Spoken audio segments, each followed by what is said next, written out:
This video is only for remembering keywords, not for understanding the topic from scratch. It's meant for students who already know the concept. If you find a mistake, let me know. Definition of partnership. Partnership is the relation between persons who have agreed to share the profits of a business carried on by all or any of them acting for all. Elements of partnership. 1. Association of two or more persons. Partnership is an association of two or more persons. Only persons recognized by law can enter into an agreement of partnership. Minor can't be a partner in a firm, but with consent of all partners, may be admitted to benefits of partnership.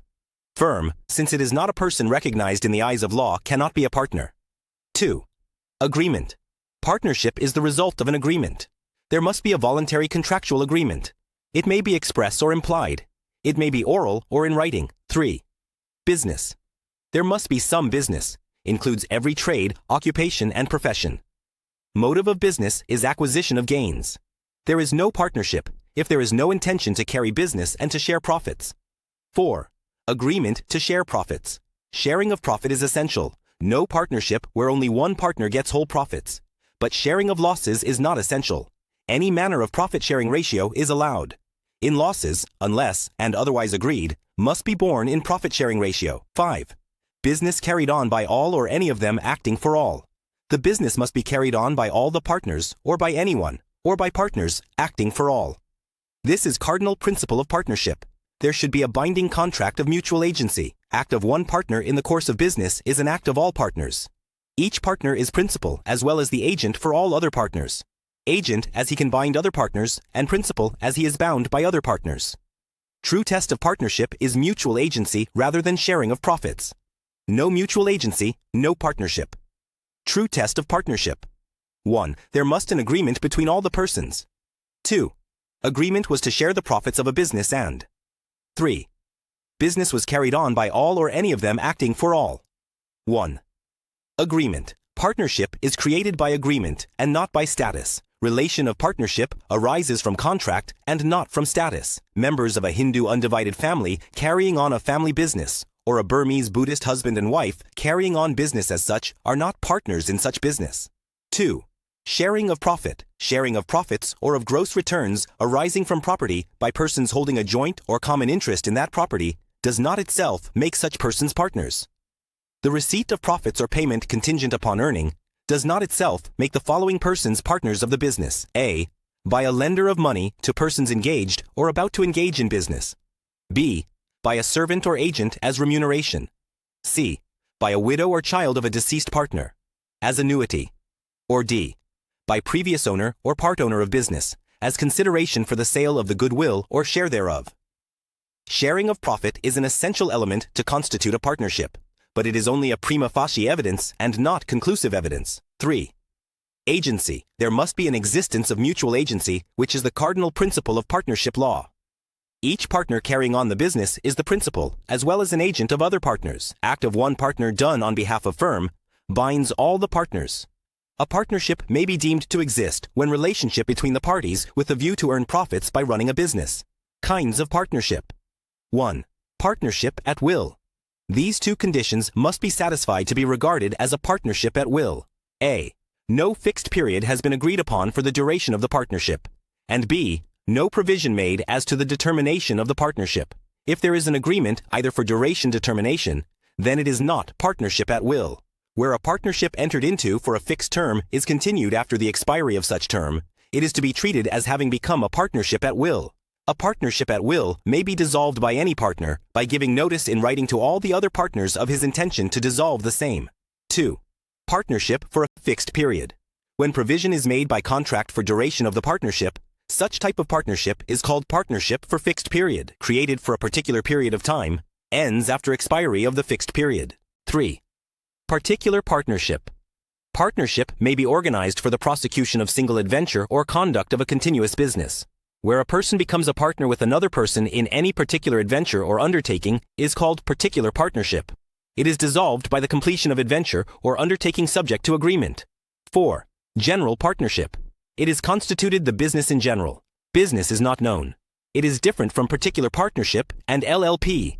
Liability of partner in particular partnership extends only to that adventure, but not so in case of general partnership. Partnership deed. Partnership is the result of an agreement. No formalities required for partnership. It may be in writing or verbal, but it is desirable to be in writing to avoid future disputes. The document containing various terms and conditions as to the relation of partners to each other is called partnership deed. It should be drafted with care and stamped according to the Stamp Act, 1899. If immovable property, instrument must be in writing, stamped and registered under Registration Act. Partnership deed may contain the following informations. 1. Name of the partnership firm. 2. Names of all the partners. 3. Nature and place of business of the firm. 4. Date of commencement of partnership. 5. Duration of the partnership firm. 6. Capital contribution of each partner.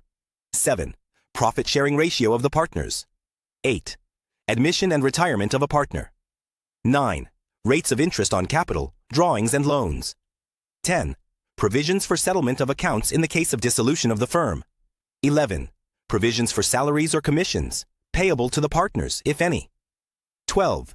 Provisions for expulsion of a partner in case of gross breach of duty or fraud. Note: firm may add or delete any provision according to the needs of the firm. Types of partners. 1. Active or actual partner. He acts as an agent of other partners for all acts done in the ordinary course of business. On retirement, he must give a public notice in order to absolve himself from liabilities for acts of other partners done after his retirement. 2. Sleeping or dormant partner, who does not actively take part in the conduct of the partnership business. They share profits and losses and are liable to the third parties for all acts of the firm. They are, however, not required to give public notice of their retirement from the firm. 3. Nominal partner, a person who lends his name to the firm without having any real interest in it. He is not entitled to share the profits of the firm, neither invest nor takes any part in business, but are liable to third parties for all act of firm as if he is a real partner. He must give public notice of his retirement, and his insanity is not a ground for dissolving the firm. 4. Partner in profits only. A partner who is entitled to share the profits only without being liable for the losses is known as the partner for profits only, and also liable to the third parties for all acts of the profits only. 5. Incoming partners. Admitted as a partner into an already existing firm with consent of all the existing partners, he is not liable for any act of the firm done before his admission as partner. Remains liable to third parties for all acts of firm until public notice is given of retirement. 6. Outgoing partners. Partner who leaves a firm in which the rest of the partners continue to carry on business. Remains liable to third parties for all acts of firm until public notice is given. 7. Partner by holding out / partnership by estoppel. Where a man holds himself out as a partner, or allows others to do it, he is then stopped from denying the character he has assumed, and upon the faith of which creditors may be presumed to have acted. A person may himself, by his words or conduct, have induced others to believe that he is a partner, or he may have allowed others to represent him as a partner. Only the person to whom the representation has been made, and who has acted, has right to enforce liability arising out of holding out. It is not necessary to show that purpose of representation was a fraudulent intention. Is also applicable to a former partner who has retired from the firm without giving proper public notice of his retirement. If this helped you remember the provision, hit like, share it with your classmates who need it too, and subscribe. I'll upload a law provision every day. See you tomorrow.